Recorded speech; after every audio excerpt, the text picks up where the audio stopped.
धन्यवाद है, तेरे नाम को ऊंचा करते हैं। तू पवित्र है, तू जीवित है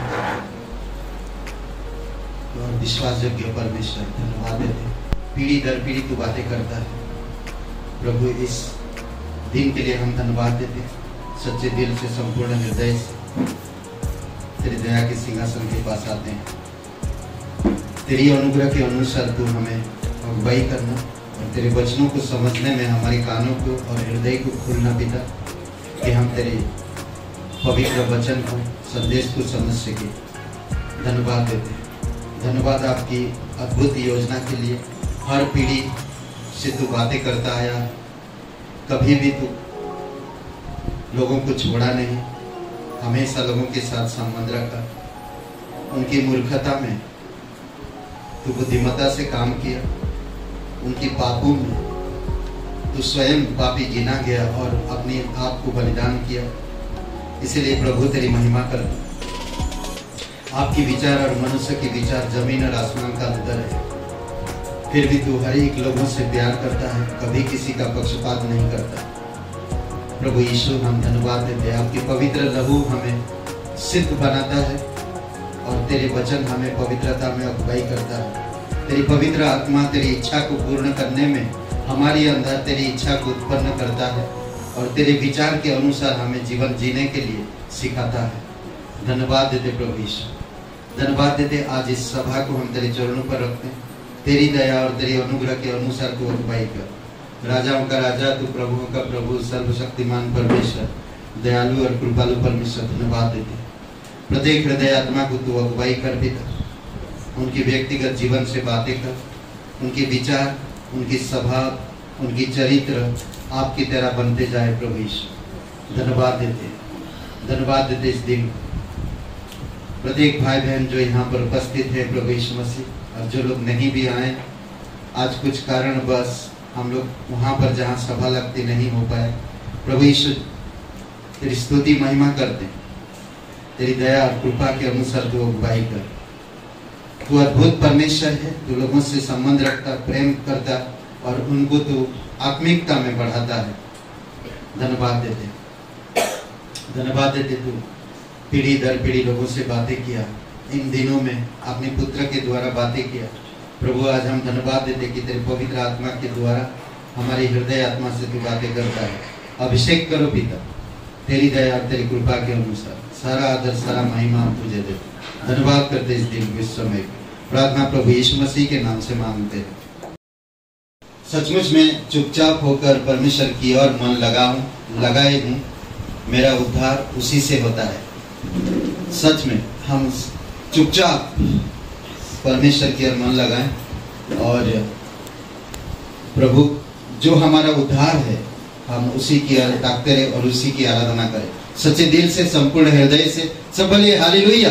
धन्यवाद प्रभु यीशु, तेरी स्तुति महिमा करते, दयालु और कृपालु परमेश्वर। सारा आदर, सारा महिमा हम तुझे देते। धन्यवाद देते, दिल से, मन से तेरी महिमा करें। यीशु नासरी के नाम से मांगते हैं, आमीन। संतोष उमड़ रहा, संतोष उमड़ रहा, संतोष उमड़ ही रहा।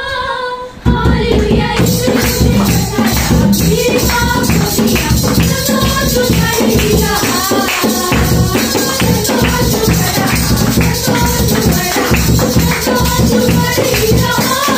हालेलुया, यीशु मेरे पाप को दिया, संतोष उमड़ ही रहा।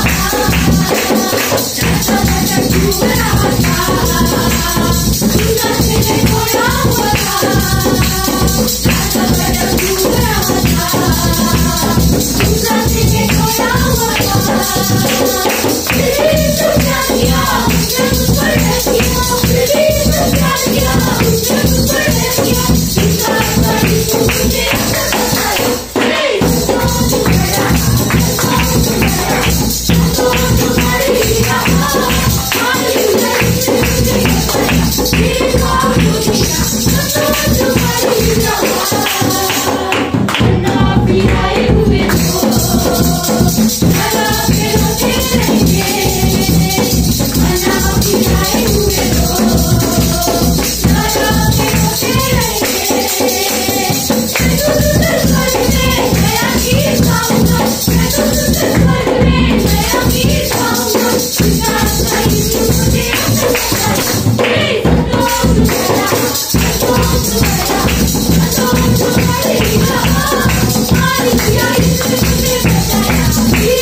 पवित्र महान सर्वशक्तिमान परमेश्वर पिता हम धन्यवाद देते हैं। तो दयालु और कृपालु परमेश्वर, सारा आदर सारा महिमा हम तुझे देते प्रभु यीशु। धन्यवाद देते पिता। चांद तारे सूरज सारी सृष्टि एक दिन तेरी महिमा करेगी। हर एक घुटना एक दिन तुझे तेरे सामने झुकेगा। हर एक जुबान कबूलेगा कि तू ही प्रभु है। धन्यवाद देते, तूने सारी सृष्टि से ऐसा प्रेम किया कि तू अपने इकलौता बेटा दे दिया, ताकि जो कोई उस पर विश्वास करे वो कभी नष्ट ना हो परंतु अनंत जीवन पाए। धन्यवाद देते प्रभु यीशु, धन्यवाद देते पिता, धन्यवाद देते पवित्र आत्मा। आज हमें बल सामर्थ्य और शक्ति से भरता है और तेरी अनुग्रह में अगुवाई करता है। धन्यवाद देते, तेरी महिमा करो। क्योंकि परमेश्वर ने जगत से ऐसा प्रेम किया कि उसने अपना इकलौता बेटा दिया। क्योंकि परमेश्वर ने जगत से ऐसा प्रेम किया कि उसने अपना इकलौता बेटा दिया, कि जो कोई उस पर विश्वास करेगा वो नाश ना होगा, अनंत जीवन पाएगा। कि जो कोई उस पर विश्वास करेगा वो नाश ना होगा, अनंत जीवन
इसहाक का पिता, याकूब का पिता तू मेरा है।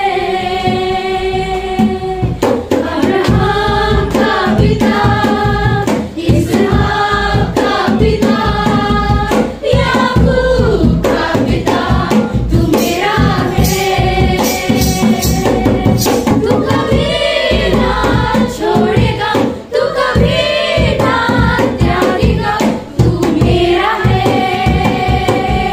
तू मेरा है। तू कभी ना छोड़ेगा, तू कभी ना त्यागेगा, तू मेरा है, तू मेरा है। वो शब्द शुरू से था, जो शब्द पिता सा था, जो शब्द पिता ही था, वो मेरा है। जो शब्द शुरू से था, जो शब्द पिता सा था, जो शब्द पिता ही था, वो मेरा है। तू कभी ना छोड़ेगा, तू कभी ना त्यागेगा, तू मेरा है,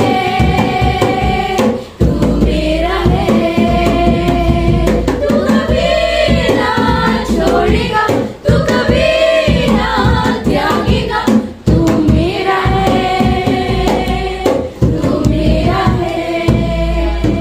तू था मेरा कल, तू है मेरा आज, आने वाला कल तू मेरा है। तू था मेरा कल, तू है मेरा आज, आने वाला कल तू मेरा है। तू कभी ना छोड़ेगा, तू कभी ना त्यागेगा, तू मेरा है, तू मेरा है। तू कभी ना छोड़ेगा, तू कभी ना त्यागेगा, तू मेरा है, तू मेरा है। नदियाँ मुझे डुबा न सके, अग्नि तुझे जला न सके। मेरा हाथ जो तूने थामा है, नदियाँ मुझे डुबा न सके, अग्नि मुझे जला न सके। मेरा हाथ जो तूने थामा है, तू कभी ना छोड़ेगा, तू कभी ना त्यागेगा, तू मेरा है, तू मेरा है। तू कभी ना छोड़ेगा, तू कभी ना त्यागेगा, तू मेरा है, तू मेरा है, तू मेरा है, तू मेरा है।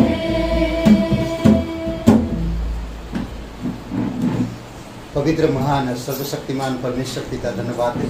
तू अब्राहिम का परमेश्वर, तू इसहाक का परमेश्वर, तू याकूब का परमेश्वर, तू हमारा परमेश्वर है। धन्यवाद हमें उद्धार देने के लिए, धन्यवाद हमारे पापों को क्षमा करने के लिए, धन्यवाद हमें नया बल, नया शक्ति और नया जीवन देने के लिए। तू जीवित परमेश्वर। अभिषेक करो पिता इस समय तेरी पवित्र आत्मा की सामर्थ्य में, तेरी इच्छा में और तेरी वचनों के द्वारा हमारे हृदय से बातें करो। आज हमें कुछ सिखाओ पिता, हम सीखना चाहते हैं, हम जानना चाहते हैं, आपके साथ हमारे संबंध को गहरा करना चाहते हैं। धन्यवाद देते जीवित और पराक्रमी परमेश्वर, धन्यवाद देते, तेरी महिमा करते प्रभु यीशु। धन्यवाद देते, यीशु नासरी के नाम से मांगते हैं, आमीन।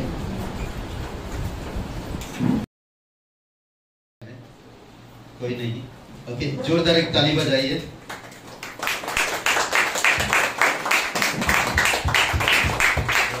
ओके, इस साप्ताहिक सूचनाएं हैं, इधर ही है। ओके, यहाँ पर एक वचन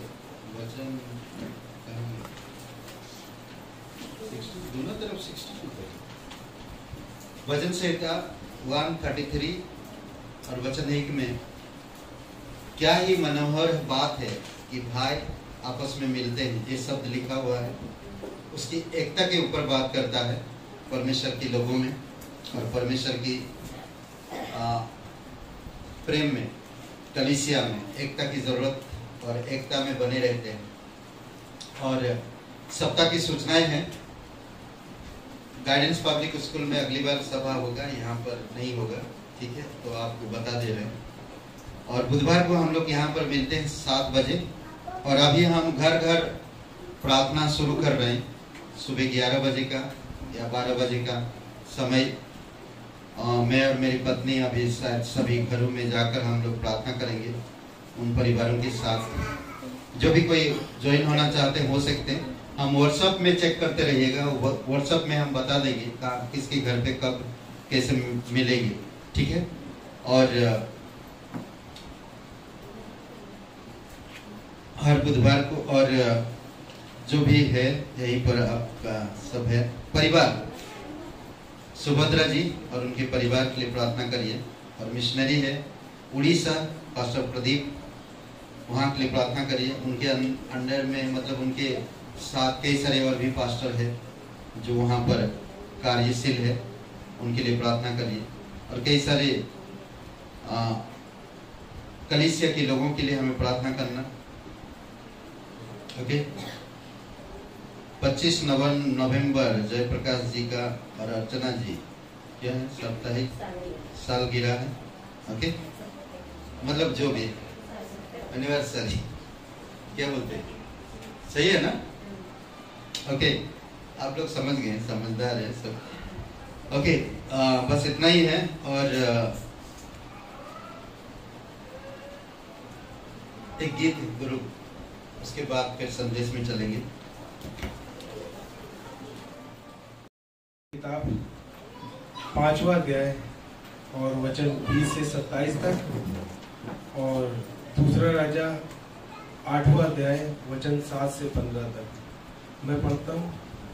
दूसरा राजा 5वां अध्याय 20 से 27।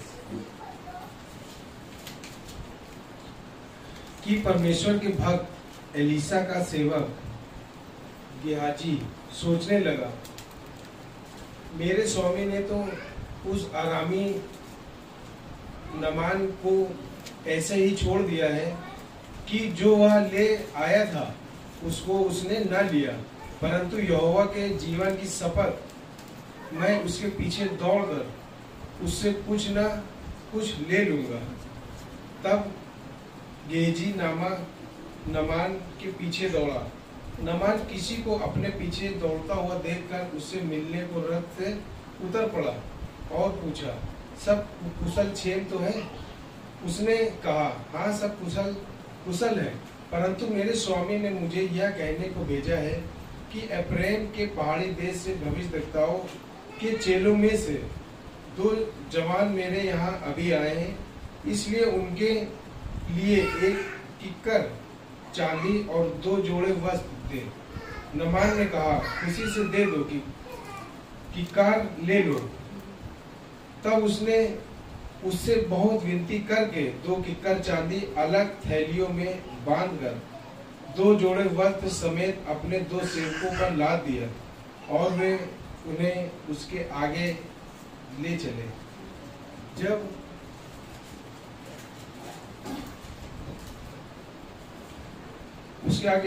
वह टीले के पास पहुंचा, तब उसने उन वस्तुओं को उनसे लेकर घर में रख दिया और उन मनुष्यों को विदा किया और वे चले गए। तब वह भीतर जाकर अपने स्वामी के सामने खड़ा हुआ। एलीसा ने उससे पूछा, हे गेहाजी, तू कहाँ से आता है? उसने कहा, तेरा दास तो कहीं नहीं गया। उसने उससे कहा, जब वह पुरुष इधर मुंह फेर कर तुझसे मिलने को अपने रथ पर से उतरा, तब से वह पूरा हाल मुझे मालूम था।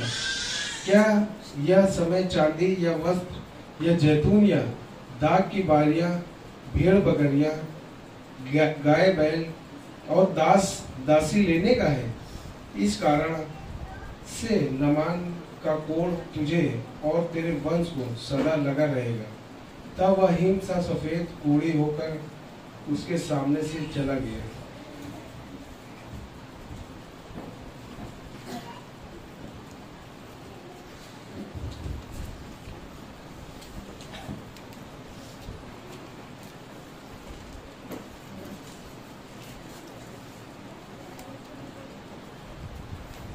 आठवां अध्याय वचन 7 से 15।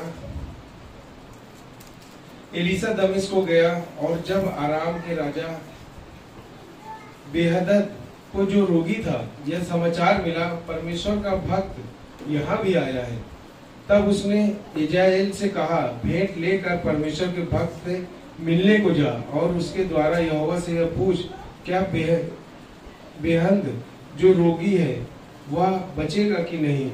तब इज़राइल भेंट के लिए दमिश्क की सब उत्तम उत्तम वस्तुओं से 40 ऊँट लाद लदवा कर उससे मिलने को चला और उसके सम्मुख खड़ा होकर कहने लगा, तेरे पुत्र आराम के राजा बेहद ने मुझे तुझसे यह पूछने को भेजा है, क्या जो रोगी हूँ, क्या जो मैं रोगी हूँ तो बचूंगा कि नहीं। एलीशा ने उससे कहा, जाकर कहे तू निश्चय बच सकता है। तब भी यहोवा ने मुझ पर प्रकट किया है कि वह निसंदेह मर जाएगा। और वह उसकी ओर टकटकी बांध कर देखता रहा, यहाँ तक कि वह लज्जित हुआ और परमेश्वर का भक्त रोने लगा।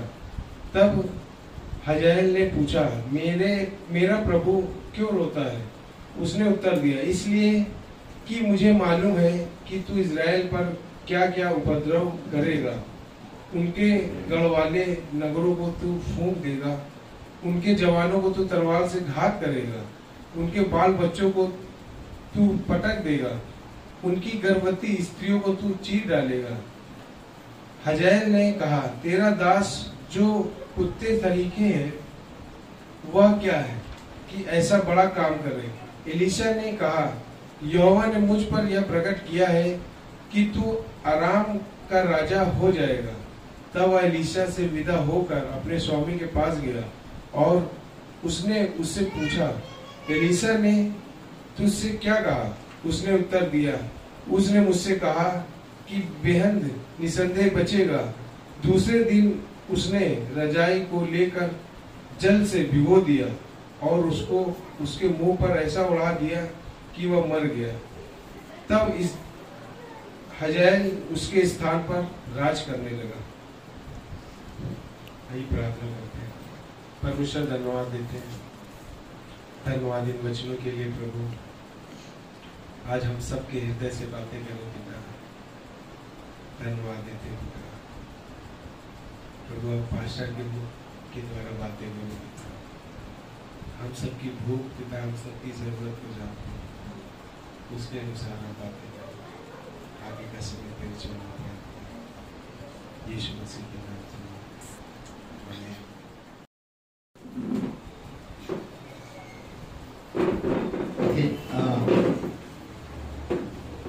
हम लोग संदेश में जाने से पहले थोड़ा सा संदेश का जो शीर्षक है उसके बारे में सोचिए ना। भौचक, इसका क्या मीनिंग, क्या मतलब। भौचक का होना कुछ लोगों के लिए, हाँ, क्या मीनिंग होता है। आजकल हम देखे हैं बहुत सारे शॉर्ट, फेसबुक, व्हाट्सएप, तमाम जगहों पर ऐसे चीजें देखने मिलता है। बहुत आजकल लोग भौचक्का रह जाते हैं, नहीं। ऐसे ऐसे चीजें हैं जो क्या बोलते कि ना, वो देखते के देखते रह जाते हैं। करेक्ट। तो क्या मतलब है इसका, देखेंगे हम लोग कुछ चीजें। कई बार आप गलत कर दिया और उस गलत के विषय में किसी को खबर नहीं, सिर्फ आपको मालूम है, और अचानक उस गलत के विषय में कोई कह देता है तो आप अबाक रह जाते, भौचक्का हो जाते। करेक्ट। और कई बार ऐसे अच्छे चीजें भी, कभी कभी आपका जन्मदिन है, सुबह से शाम तक हो गया, कोई कुछ नहीं बोला ना, अचानक आपको एक कमरे में ले जाता है और वो खोल देता, तो आपको कैसा लगता है? करेक्ट ना, भौचक्के हो जाते हैं। तो ये जो शब्द है, हमें कई बार, हम कुछ लोगों को आज देखेंगे जो सच में वो लोग भगत भौचक्के हो गए, और उन्होंने, उनके जीवन में कुछ चीजें हैं जो परमेश्वर ने दिखाया। देखेंगे अचानक कुछ चीजें होता, आप चल रहे हो और अचानक कुछ चीजें ना, चलते चलते देखिए अचानक रोड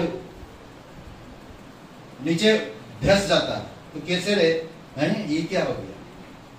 नहीं, अद्भुत है। और कई बार आप देखेंगे अचानक हादसा होता कुछ चीज, तो उसमें भी इंसान भौचक्का रह जाता, हो जाता है, रह जाता, बोलना हो जाता ना, क्या हो गया उसको कुछ समझ में नहीं आ रहा, ये कैसे, क्यों, बहुत सारे सवाल आ जाता है।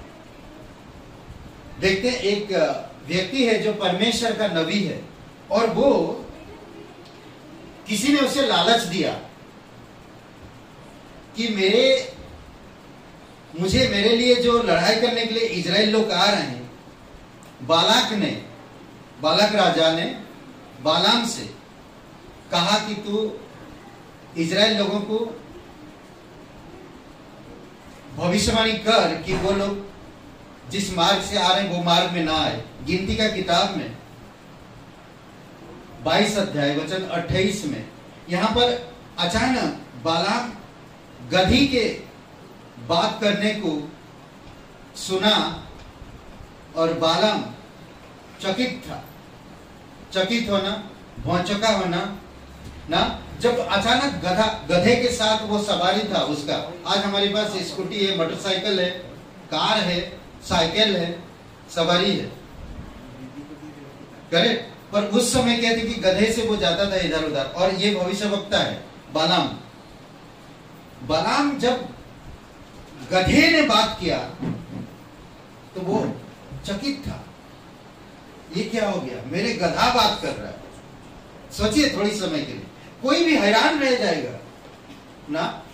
वचन कहता है इस तरह की, तब यहोवा ने गधी का मुंह खोल दिया और वह बिलाम से कहने लगी, मैंने तेरा क्या किया है कि तूने मुझे 3 बार मारा? क्या किया मैंने कि तुम मुझे मारा?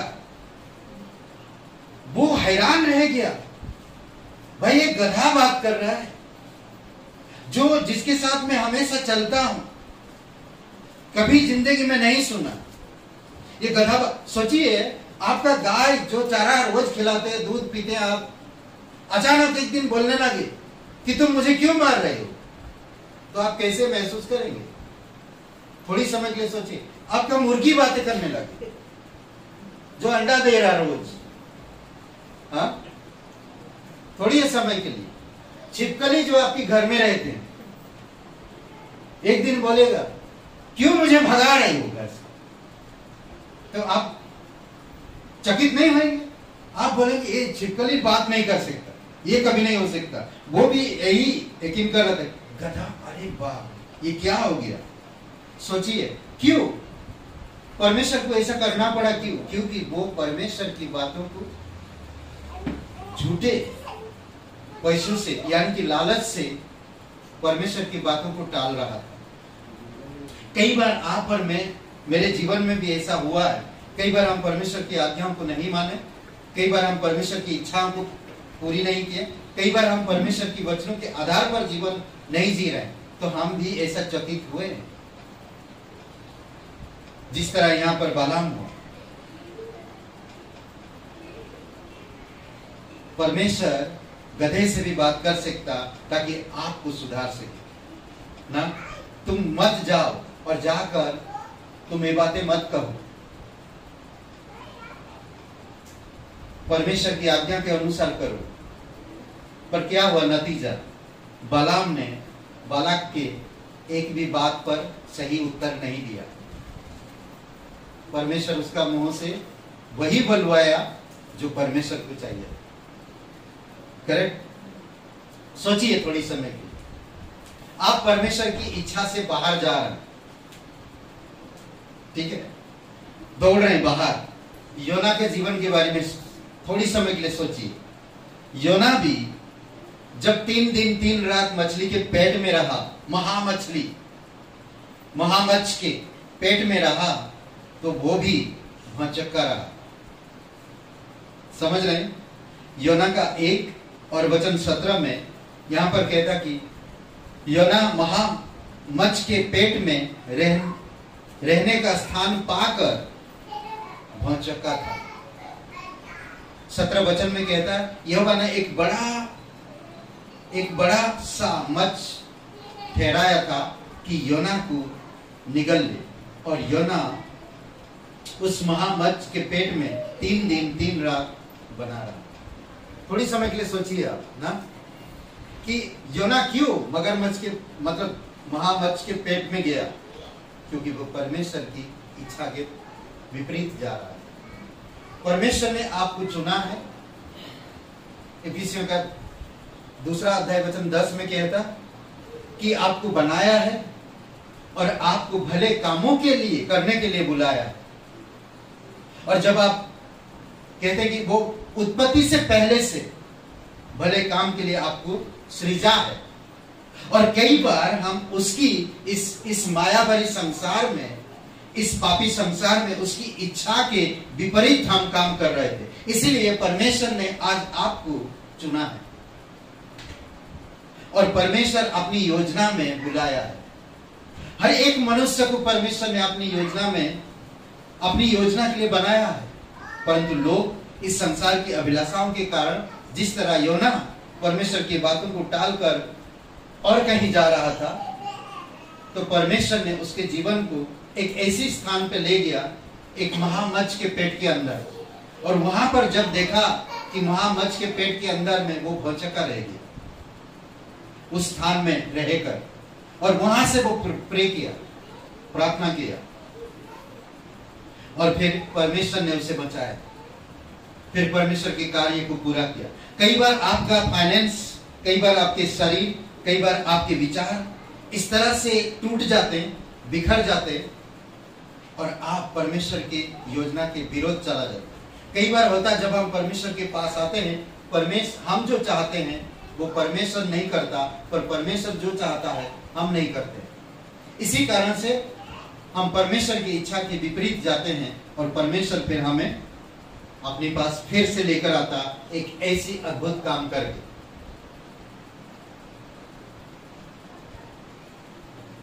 एक बिजनेसमैन छोटा सा बिजनेस खुला था और अच्छा खासा बिजनेस उसका चला और काफी इनकम में आ गया। उसका टर्नओवर 1.5 लाख 2 लाख साल भर का होने लगा। फिर 1.5-2 लाख से उसका 5 लाख 6 लाख तक टर्नओवर हुआ। जब उसने शुरुआत किया था तो परमेश्वर की इच्छा के अनुसार किया था और परमेश्वर की योजना के तहत किया था, और परमेश्वर से कहा था कि मुझे खाने पीने और इस बिजनेस को चलाने योग्य चीजें मिले।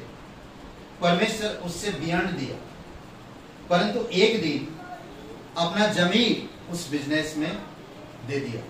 जमीर मतलब अपना मन पूर्ण रूप से अपने बिजनेस में डाल दिया। परमेश्वर को समय नहीं दिया, परमेश्वर को ध्यान नहीं दिया। जानते हैं उसका बिजनेस इतना अच्छा खासा चल रहा था और पूर्ण रूप से जिस जगह से उसने शुरुआत किया था उससे भी बुरा हालत में चला गया। वो आत्महत्या करने जा रहा था। उसका बेटी 10 साल 12 साल की बेटी उसे देखा और उसे पिताजी से कहा कि यीशु के पास इलाज है, यीशु के पास इलाज है, यीशु की योजना के अनुसार आप करो, आपका बिजनेस फिर से बढ़ेगा। उसकी बेटी ने कहा। सोचिए, योना खुद अपने विचार को लेकर वो जा रहा, दो चीजें ध्यान देंगे, हमेशा यीशु के पास इलाज है, हमेशा। उड़ाव पुत्र को देखिए ना, यीशु के पास इलाज है। आप अपनी योजना लेकर जा सकते हैं, पर आप किस तरफ जा रहे हैं? बर्बाद की तरफ। उड़ाव पुत्र भी वही किया, अपनी धन संपत्ति, अपनी भाग लेकर वो कहां चला गया? दूर देश। अपने दोस्तों के साथ मौज मस्ती किया, सब कुछ किया, ट्राई किया, उसने कुछ भी सक्सेस नहीं हो पाया। पर एक दिन क्या हालत हो गया उसका? सुअरों का भोजन कर रहा, सुअरों के साथ गिना गया, सुअरों का भोजन कर रहा। सोचिए थोड़ी समय के लिए कि आप कभी भी सुअर जैसा खाना खाए हैं? कभी सुअर जहां पर बैठता आप बैठे हैं? ऐसा हालत हो गया उड़ाव पुत्र का। वो खाना, वो जगह, वो कीचड़, सोचिए बूढ़ा पुत्र का हालत बहुत हो गया। क्यों? पिता की योजना के तहत नहीं था, वो अपनी इच्छा अनुसार था। पर नतीजा क्या हुआ? निराश, परेशान, बर्बाद। इलाज कहां? परमेश्वर के पास। कई बार हम नहीं जानते, अबाक होते हैं, भौचक्का होते हैं। वो सुअर का खाना खा के सोचिए कि मैं कौन सा स्थान पे आ गया हूं। वो हैरान है, मेरे पिताजी के घर पे नौकर चाकर भी इस प्रकार की भोजन नहीं करते हैं, मैं कहां आ गया? उसने मन बदल दिया। अब कहा कि नहीं, मैं पिता के पास लौट के जाऊंगा, भले मुझे पिताजी से कहूंगा, रिक्वेस्ट करूंगा, मुझे नौकर बना के रखो। अपनी इच्छा, भौचक्का होता है इंसान।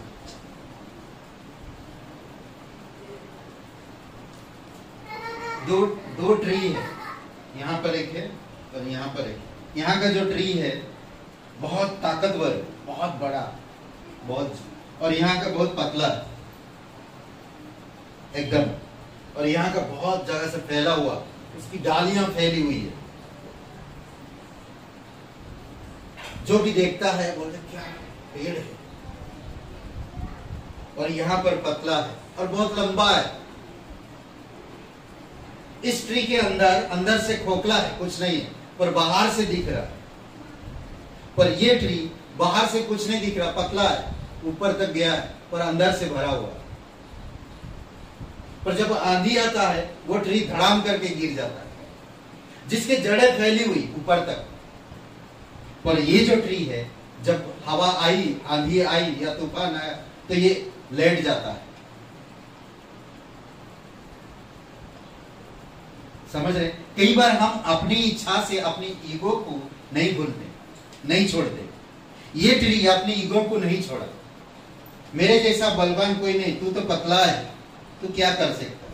तेरे पास कोई आते भी नहीं, छांव भी नहीं देता है, मैं देख ना, ईगो। परमेश्वर ने पापी लोगों को देखा और अपने बेटे को भेज दिया। सोचिए कि इस धरती पर उतर आया, वो चाहता कि पापी को साफ कर देता, ऊपर से लहू बरसा देता ना, लहू बरसा देता, पूरे लहू कर देता दुनिया को, लहू में डूब जाओ, साफ हो जाओ। पर ऐसा नहीं किया, उसने स्वयं उतर आया और क्रूस पर बलिदान हुआ। पिता का क्रोध को शांत किया खुद,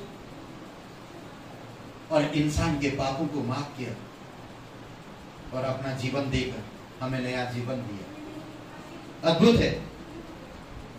इसीलिए आपको मुझे समझने की जरूरत है। हमें परमेश्वर की इच्छा को समझना, परमेश्वर आपको क्यों बुलाया है, क्यों चुना है। आज भारत में कई सारे लोग हैं, बड़े बड़े लोग हैं, समझदार लोग हैं, अच्छा खाते हैं, अच्छा पीते हैं, अच्छा रहते हैं, उनके पास ज्ञान है, उनके आगे पीछे लोग रहते हैं। परमेश्वर उन्हें नहीं चुना, परंतु आपको चुना। क्यों? कोई तो योजना है परमेश्वर का, कोई तो बात है परमेश्वर का, कुछ चीज तो देखा आपसे, कुछ तो समझा आपने परमेश्वर के विषय में, तभी तो वो आपको चुना, तभी तो वो आपको बुलाया। समझ रहे? जब योना पेट के अंदर देखा तो भौचक्का रह गया कि मैं कहां पर हूं। परमेश्वर का भी योजना है, मैं पेट के अंदर। समझ रहे? आज भी बहुत सारे विश्वासी भाई बहन मैंने देखा है भौचक्का होते हैं जब बिल्ली क्रॉस कर जाता रास्ता। विश्वासी लोग हैं, मगर संसार की परंपरा जब बिल्ली क्रॉस कर जाता है रास्ता, वो रुक जाते हैं, फिर 4 कदम पीछे जाते हैं, कोई निकल जाए तब निकलते हैं। विश्वासी लोग हैं। बताए अभी हम लोग गाना सुन, ना नदियां तुम्हें डुबा सकेगा और ना तुम्हें आग जला सकेगा, और ना कोई ऐसी विपत्ति तुम्हारे जीवन में आएगा। फिर भी बिल्ली रास्ता काटता तो पीछे जाते हैं। कई बार देखा लोगों को, भौचक्का खुद में रह जाता हूं मैं। बोला कमाल विश्वासी है। इतना महान परमेश्वर पे भरोसा करने के बाद सोची परमेश्वर को ये तुलना क्या कर रहा है? बालाम लालच किया, पैसा चाहिए, परमेश्वर की आज्ञा ना मानकर अपनी इच्छा से जा रहा है योना। तीसरा एक देखते हैं नतनियल, योना का पहला अध्याय 48 वचन। भौचक्का था यह जानकर कि यीशु ने उसे अंजीर के पेड़ के नीचे देख लिया था। अंजीर के पेड़ के नीचे वचन क्या कहता देखिए। नातनियल चकित हुआ क्योंकि जो जो हुआ था उसके जीवन में वो सब यीशु ने बता दिया, इसलिए वो चकित हुआ। देखिए वचन कहता, नातनियल ने उससे कहा तू मुझे कैसे जानता है? यीशु ने उसको उत्तर दिया, इससे पहले कि फिलिप्पुस ने तुझे बुलाया, जब तू अंजीर के पेड़ के तले था तब मैंने तुझे देखा। फिलिप्पुस बुलाने से पहले नातनियल को यीशु जानता है। फिर वचन 49 में कहता, नातनियल ने उसको उत्तर दिया, हे रबी तू परमेश्वर का पुत्र है, तू इजराइल का महाराजा है। क्योंकि मैं तेरे पास आने से पहले तुझे पता है कि मैं कहां था। इस बात से वो चकित था।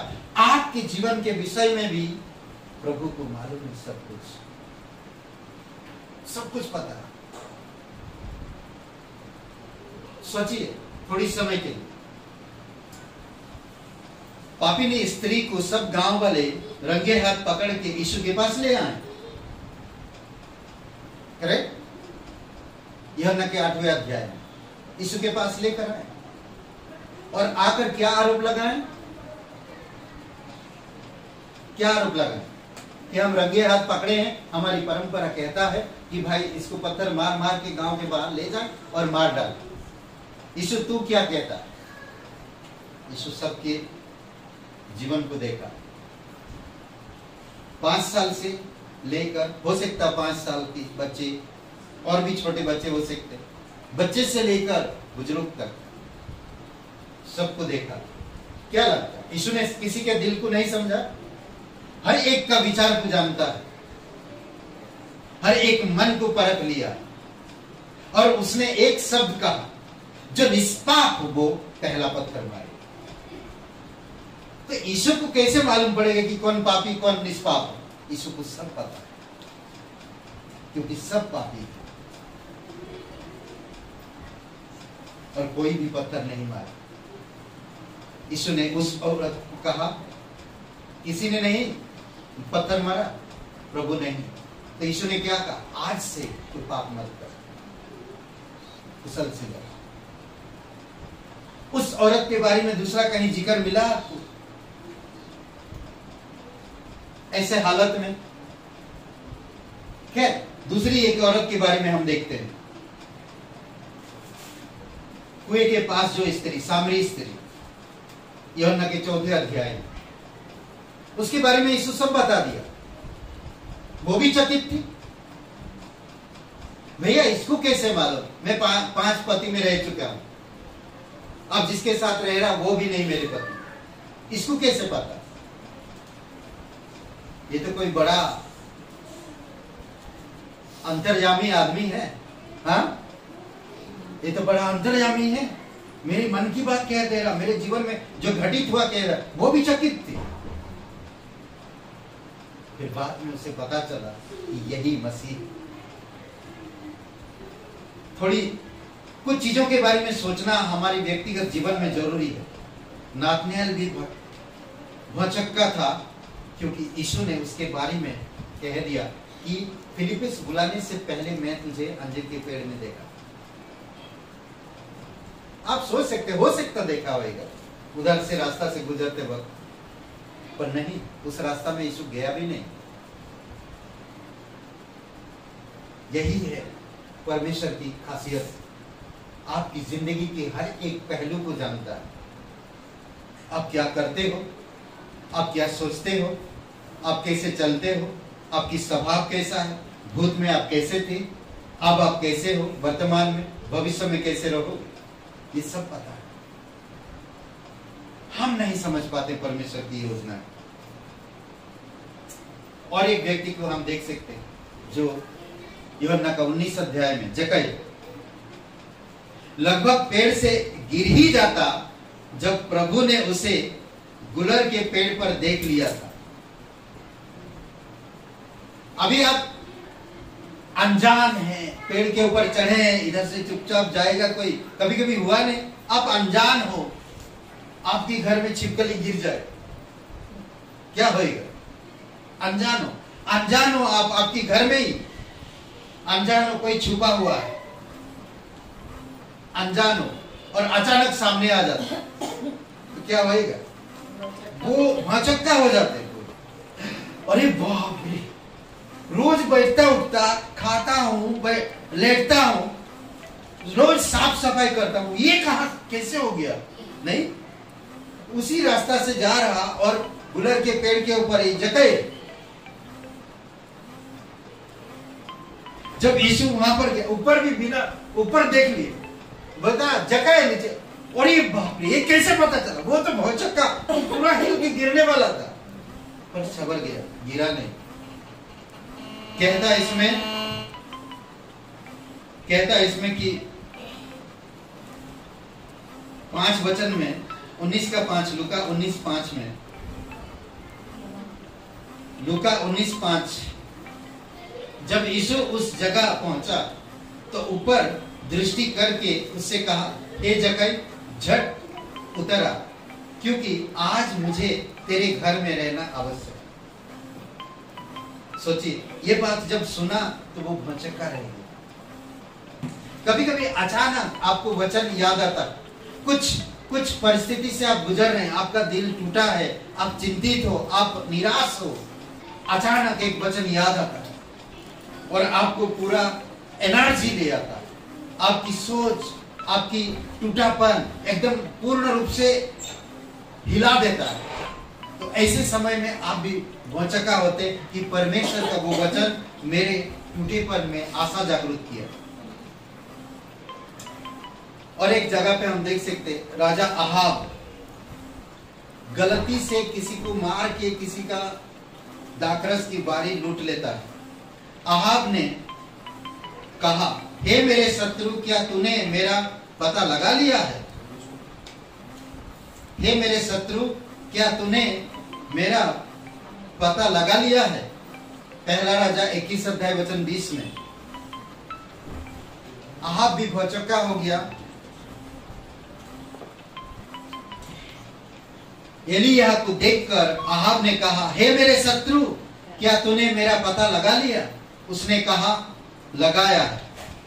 लगाया, कहा हाँ लगाया तो है, और इसका कारण यह है कि जो यहोवा की दृष्टि में बुरा है उसे करने के लिए तूने अपने को बेच डाला है।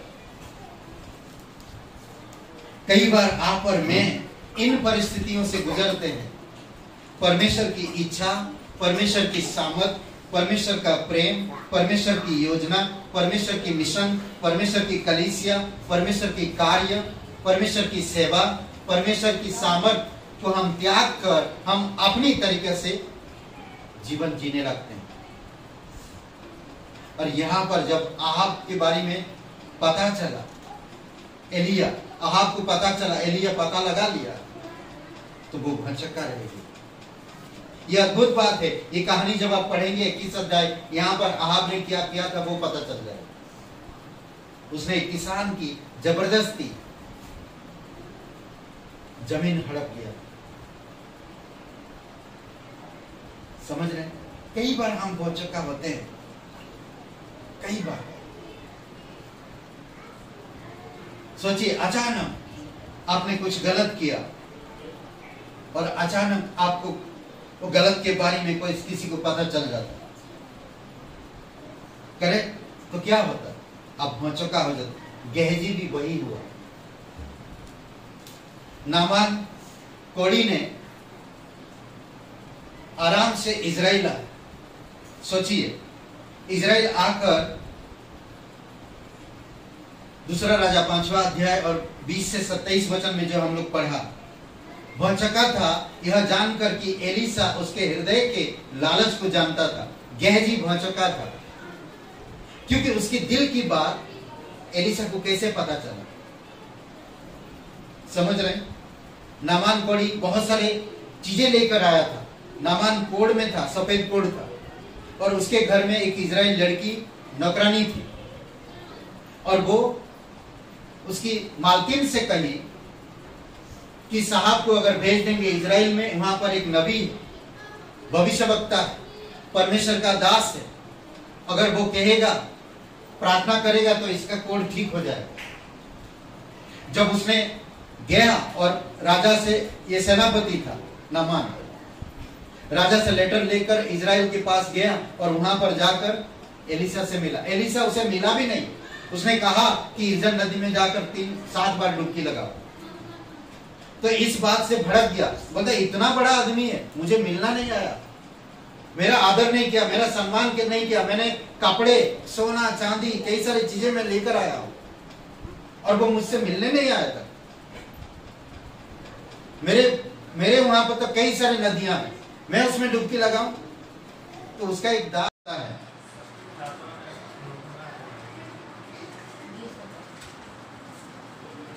यह आज्ञा क्या दर्शाता है, मैं ये पूछना चाहता हूं।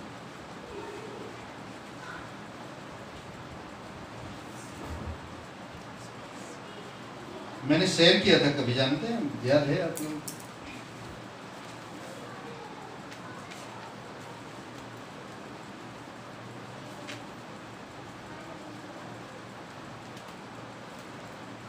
हाँ,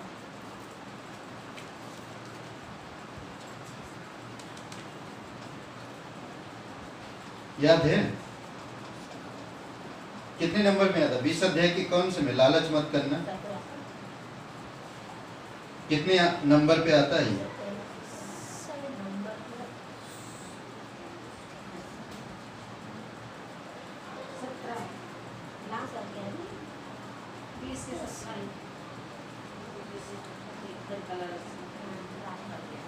पहली आज्ञा क्या थी?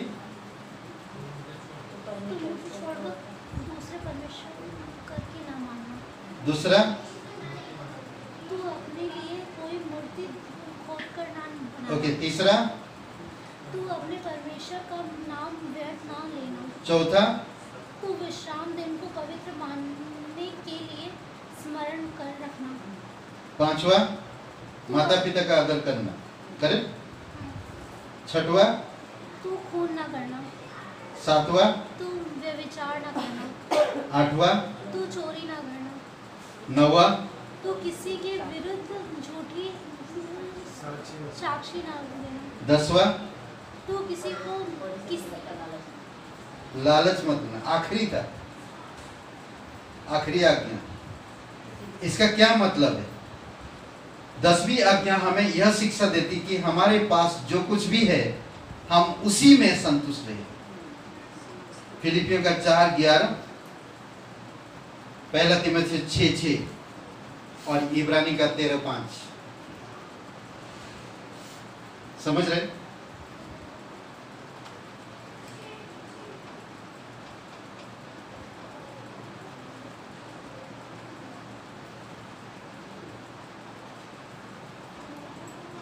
तो इसने आज्ञा तोड़ा, किसने? गेहजी ने आज्ञा तोड़ा, और जहां जहां आज्ञा तोड़ी गई उनका नतीजा उल्टा हुआ। साउल राजा आज्ञा तोड़ा तो उसका अभिषेक चला गया। आदम ने आज्ञा तोड़ा, क्या हुआ? आदम को क्या हुआ? आनंद की गार्डन से निकाल दिया। आदम की गार्डन से, आनंद की गार्डन में बोलता है ना, परमेश्वर की उपस्थिति से वो चला गया। सोचिए, जब जब हम लालच करते हैं तब तब हम परमेश्वर से दूर होते हैं। गेहजी ने लालच किया, एलिसा को भी पता चला, वो भौचक्का हो गया, पर लालच का नतीजा क्या हुआ? कोड़ आ गया। समझ रहे? लालच आज संसार के लालच बुरी भला, क्या बोलते हैं? ऐसे बोलते हैं कुछ नहीं? हाँ, क्या बोलते हैं? भला भला, यानी भी लालच मत करो किसी भी चीज का, कोई भी वस्तु का। इसीलिए जरूरी है कि हम जो हमारे पास है हम उसी में संतुष्ट करें। लालच आपको मुसीबत ला सकता है। ओके, आखिरी एक हम पद के लिए, यहाँ पर हिजायल भौचक्का था जब नबी ने उसे बताया कि उसके उद्देश्य की दुष्टता से यह कि वह अपनी राजा को पद नियुक्त करने जा रहा है, अपनी राजा को पद नियुक्त करने जा रहा है। जैसे दूसरे राजा का 8वां अध्याय हम 7 से 15 में एलिसा और आराम के राजा के बीच में बातचीत हो, वहां पर हम देख सकते हैं। 15 वचन कहीं पढ़िए, दूसरी राजा 8 और वचन 15, फिर हम लोग बंद करते हैं।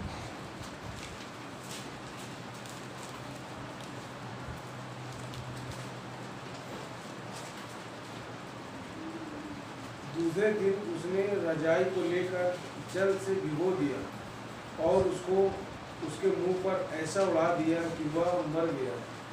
तब हजाएल उसके स्थान पर राज कर गया। ओके, हजाएल उसके स्थान पर राजा हुआ। क्या बोला था एलिसा ने?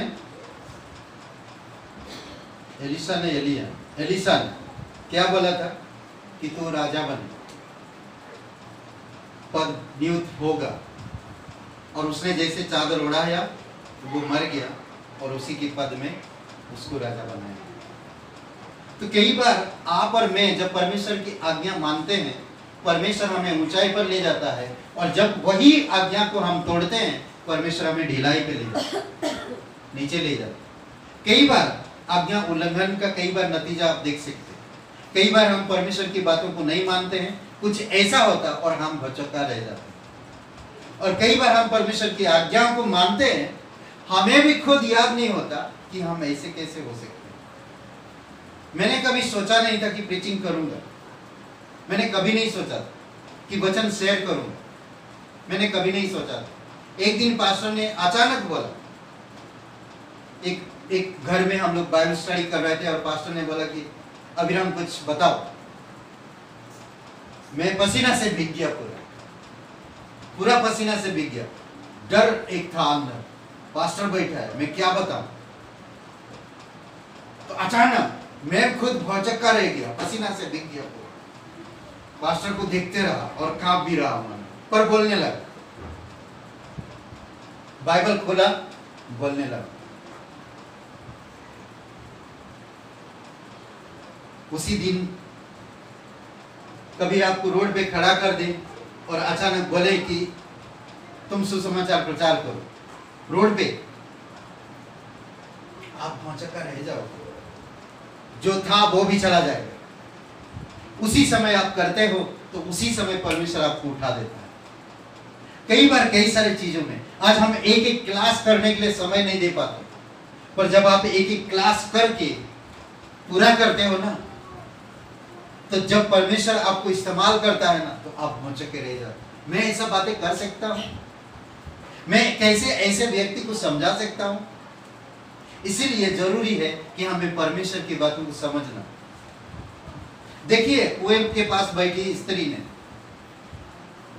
क्या किया, उसने सिर्फ उसके बातों पर गौर किया, ध्यान दिया। मेरी पुरानी जिंदगी के बारे में इसको पता है, अब मैं मेरी पुरानी जिंदगी में नहीं रहना चाहता। जब यीशु मसीह ने लाजर को बुलाया और बाहर आया, सबके सब नहीं, सबके सब भौचक्का रह गए, सबके सब हैरान हो गए। लाजर बाहर आ, सोचिए सब बांधा हुआ बाहर आ रहा, चलो ऐसा कोई आ जाएगा तो आप भाग जाएंगे। लाजर लाजर तू बाहर आ, मेरा मित्र बाहर आ। सोचिए, मार्था मारियम से लेकर वहां पर सब बैठने वाले चकित थे और कई सारे लोग यीशु मसीह पर विश्वास किए। बहुत से लोग चकित थे, वहां चक्कर रह गए वहां पर सारे के सारे। कुछ लोग ना, कोई अगर गिर जाता है, कोई अगर गिर जाता है तो कुछ लोग कुछ मदद भी नहीं करते, कुछ मदद नहीं करेंगे, सिर्फ देखते रहेंगे। कोई अगर गिर गया तो भौचक्का रहेंगे। कई बार आप देखेंगे अब्राहम को जब बुलाया परमेश्वर ने, उसके पास उसको क्या था, सिर्फ एक ही योजना दिया था परमेश्वर ने कि मैं तेरे जीवन से बहुत बड़ी जाति बनाऊं, तेरे कारण लोग आशीष पाएंगे। आशीष दिया था और वो बातें सुनकर उसने निकाला। आज आपके पास पूर्ण बाइबल है, आप अपनी जीवन को परमेश्वर को सौंपो और परमेश्वर की योजना के अनुसार अपने जीवन को ले चलो। छोटी छोटी बातें हम निगलेक्ट करते हैं, इसी वजह से हम परमेश्वर की उन कार्यों को पूरा नहीं कर पाते। समझ रहे? कई सारी बातें। हिजकिय्याह वो नहीं जानता था एक दिन राजा होगा, वो चकित हो गया। गेहजी लालच के कारण उसके जीवन इतना भयंकर हो जाएगा उसे भी नहीं मालूम था। उसको नहीं मालूम था कि मैं एक कांड करूंगा और मेरे विषय में किसी को पता नहीं चलेगा। परमेश्वर की दास को कहता, तो मेरा पता लगा लिया, हे मेरे शत्रु, तू मेरे पता लगा लिया। किसी इंसान को मर्डर किया, उसका जमीन हड़प लिया। ऐसे बहुत से लोग हैं और अचानक कभी पुलिस का सामना हो जाता, भौचक्का रह जाते, भागने के लिए इधर उधर जाते, भाग नहीं पाते। समझ रहे? तो इसीलिए आपको मुझे परमेश्वर की प्रेम योजना, उसकी अनुग्रह को समझने की जरूरत है और उसकी आज्ञा मानने की जरूरत है। कौन सोचा था? योना कभी सोचा था मैं कहाँ हूं? अरे मुझे पानी में डाल दो यार, मेरे वजह से आ रहा है तूफान आना, डाल दो पानी में, जो होएगा देखा जाए। मर जाने के लिए तैयार हो गया, डाल दो पानी में, पर मैं परमेश्वर का काम नहीं करूंगा। डाल दो पानी में, उठा के मुझे डाल दो पानी में। उसको क्या मालूम? ऐसा आप कह सकते हैं? कोई इंसान कह सकता है ऐसा? योना इतना परमेश्वर से घृणा कर रहा था लोगों के प्रति, जिस लोगों से वो प्यार कर रहा परमेश्वर, उन लोगों से इतना घृणा कर रहा था कि वहां पर जाकर परमेश्वर की बातें नहीं बताना चाहिए। आज भी लोगों को हम देखा, परमेश्वर हर किसी से प्यार करता, हर एक लोगों को जानता है ना। सोचिए, बालाम परमेश्वर की बातों को पलटना चाहता, पैसा लेकर, जो परमेश्वर कहेगा उसका विपरीत करना, पर जब वहां पर जाकर बोलता है इजराइल की सेना आ रहे हैं, बोलता उल्टा हो जाता है। राजा बोलता तू ऐसे बोलना, तो वो जो नहीं चाहता था वही करता। परमेश्वर उसके मुंह को बातें करता, राजा की बातें बोलता नहीं, परंतु परमेश्वर की बातें करता। सोचिए, ये लोगों के जीवन के बारे में सोचिए। ई नाथानियल जिसके बारे में यीशु बताए, वो एक दिन ऐसा एक चेला बना आगे बढ़कर यीशु का। जक्कई किसको मालूम था कि धन संपत्ति बांट देगा? उसको मालूम था? उसे खुद को नहीं मालूम था कि यीशु मेरे घर पे आएगा तो मैं आधा संपत्ति 4 गुना दे दूंगा लोगों को? कभी नहीं सोचा, पर दे दिया जब यीशु आया। अद्भुत है। कुएं के पास वो स्त्री अपना जीवन देगी, इतने सारे लोगों के साथ उसका संबंध है, दे दी। जब जाना कि यही मसीह है तो उसने अपना जीवन दे दिया प्रभु को हमेशा के लिए। जिस गांव के लोग उसकी बात नहीं सुनते थे, वही गांव उसकी बात सुनकर यीशु के पास आ रहे हैं। क्या बदलाव आया? क्या बदल गया? यीशु की बात सुनकर उसका जीवन पूरी तरह से बदल गया। अंदरूनी से, स्वभाव चरित्र से, उसकी बातों से आप परख लेंगे वो इंसान कैसा है। आप गांव वाले, वहां के लोग जान गए ये स्त्री कैसा है। इसकी बातों में कुछ तो सच्चाई है। चलो चलकर देखते हैं। सबके सब आए। जब यीशु से सुना, सबके सब उद्धार में आए। सोचिए, आज्ञा मानने वाला पतरस, चलो अब मैं तो मछली पकड़ने जा रहा, सब कहे उसके साथ चलो हम भी चल रहे। भौचक्का रह गया जब यीशु वहां पर वापस मिला। जब वापस यीशु मिला और उन्हें कहा कि काबन मछली लेकर आओ, हम लोग पका कर खाते हैं। यीशु मसीह मछली खाया। समझ रहे हैं? तो जरूरी है आपको मुझे समझ। कई सारे जगहों पर हम ऐसे भौचक्का हो जाते हैं। परमेश्वर आपसे प्यार करता है। कई बार हम परमेश्वर की बातें ना मानकर हम मुसीबत ले आते हैं, और जब हम मानते हैं परमेश्वर ऊंचा करता है। ना मानो, मुसीबत लाओ, मानो, ऊंचा हो जाओ। आमीन। आइए प्रार्थना करते हैं। एनीवे, प्रार्थना नहीं, संदेश अफ्रीक में चलते हैं।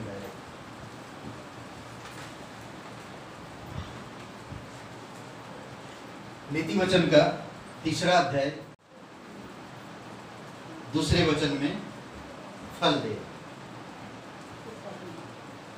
जब हम परमेश्वर को देते हैं तो परमेश्वर हमारे लिए क्या करता है?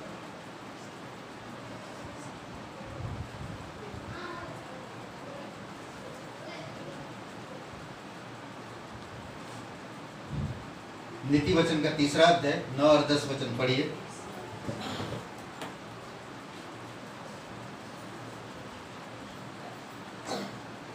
मिला किसी को?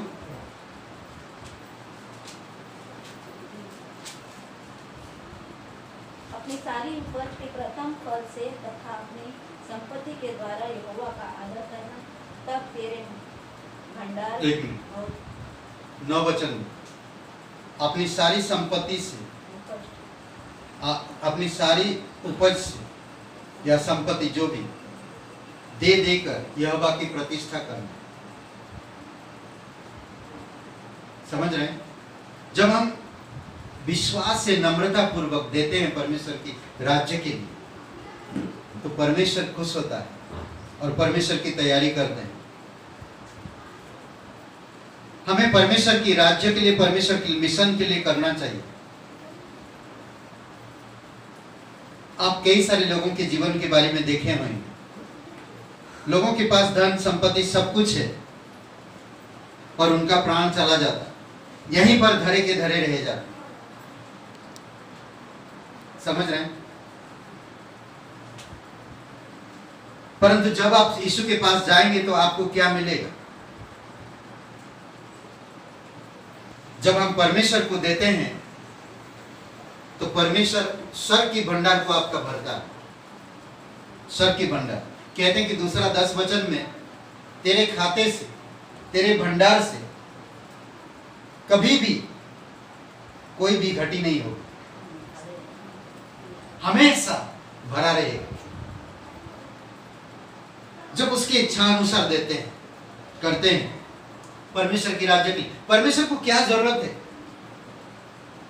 परमेश्वर आप और मेरे जीवन को देखना चाहता है कि हम सच में परमेश्वर से प्यार करते हैं, उसकी बातें मानते हैं, उसकी योजना को समझते हैं, उसकी राज्य को बढ़ाते हैं या नहीं, देखना चाहता।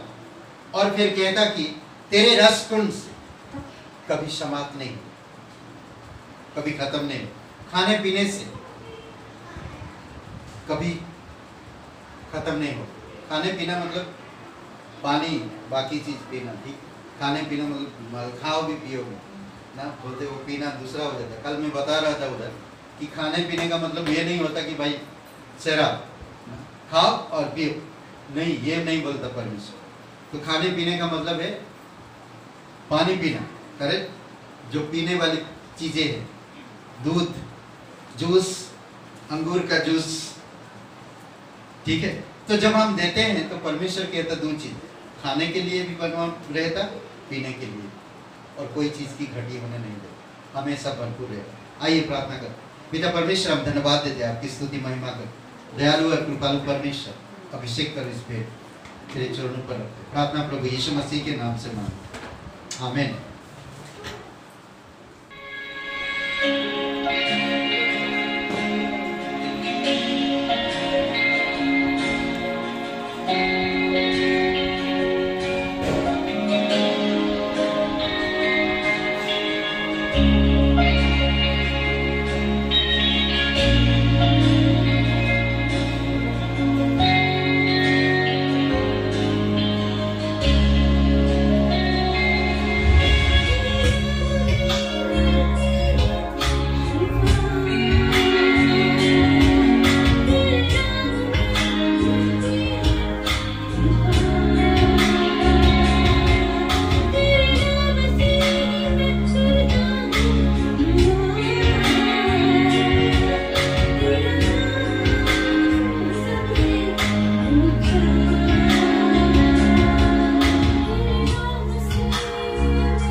दानियल और उसके दोस्त आग में चल रहे थे और उस समय राजा और उसके लोग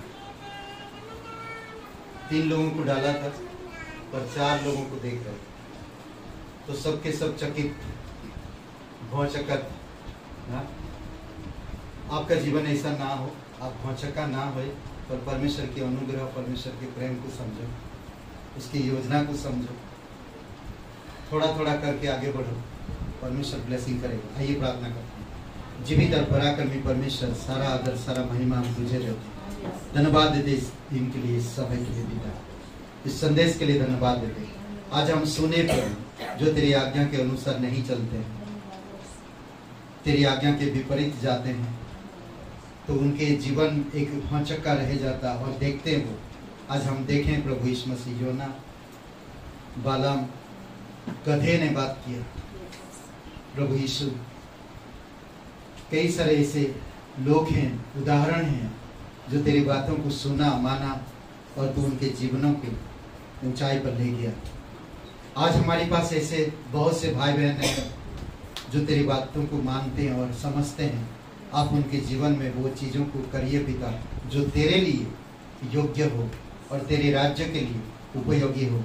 धन्यवाद देते प्रभु यीशु। प्रत्येक भाई बहन को अभिषेक करो पिता। कोई भाई बहन आप नहीं जानते इस जीवन के अंत की बात कहाँ आनंद बिताएंगे। परमेश्वर जगत से प्रेम करता है और अपने बेटे को दिया है। जो कोई उसके नाम पर विश्वास करता वो नष्ट नहीं होता। परमेश्वर जगत से क्यों प्रेम किया और अपने बेटे को क्यों मरने के लिए भेजा? क्योंकि जगत पाप से भरा हुआ, हर एक मनुष्य पापी है और पाप का सजा मौत है, और मौत हमें ईश्वर से अलग करता है। ईश्वर हमें अलग करने के लिए नहीं बनाया, बल्कि हमें अपनी साथ महिमा में रखने के लिए बनाया और उसकी भलाई को करने के लिए बनाया। अगर आज आप कहीं भी हो, आप कभी विश्वास नहीं किया, आज आप विश्वास कर सकते हैं, अपने पापों से प्रायश्चित करके परमेश्वर में नया जन्म पाकर परमेश्वर की महिमा कर सकते हैं। अगर आप विश्वास करना चाहते हैं, अपने पापों से प्रायश्चित करना चाहते हैं, तो मेरे साथ ये प्रार्थना को दोहराइए। कहिए, हे यीशु, मैं जानता हूँ मैं एक पापी इंसान हूँ, मैं खुद को नहीं बचा सकता, मैं धन्यवाद देता हूँ तू मेरे पापों के लिए क्रूस पर बलिदान हुआ, कब्र में गया, तीसरे दिन मरे हुए में से जी उठा। मैं इस बात पर विश्वास करता हूँ तू मेरे पापों के लिए बलिदान हुआ, कब्र में गाड़ा गया, तीसरे दिन जीवित हुआ। इस बात पर मैं विश्वास करता हूँ तू मेरा मुक्तिदाता, तू मेरा उद्धार करता, तू परम पवित्र परमेश्वर का इकलौता बेटा यीशु नासरी मेरा मुक्तिदाता, यीशु के नाम से आमीन। आइए सबके लिए प्रार्थना करते हैं। पवित्र महान और सर्वशक्तिमान परमेश्वर पिता, हम धन्यवाद देते सभी भाई बहनों के लिए। तेरी दया और तेरी कृपा के अनुसार तू उनको अगुवाई कर। अगली रविवार को गाइडेंस पब्लिक स्कूल में प्रभु यीशु मसीह तेरी सामर्थ के साथ हम फिर से तेरी महिमा में आ सके। प्रत्येक भाई बहनों को अगुवाई करना पिता, इन दिनों में अगुवाई कर पिता। क्रिसमस सीजन है प्रभु, आने वाले समय में तेरी दया और कृपा रहे। भाई बहनों को अगुवाई करना पिता, परिवारों को, प्रत्येक स्त्री पुरुषों को धन्यवाद देते, तेरी स्तुति महिमा करते।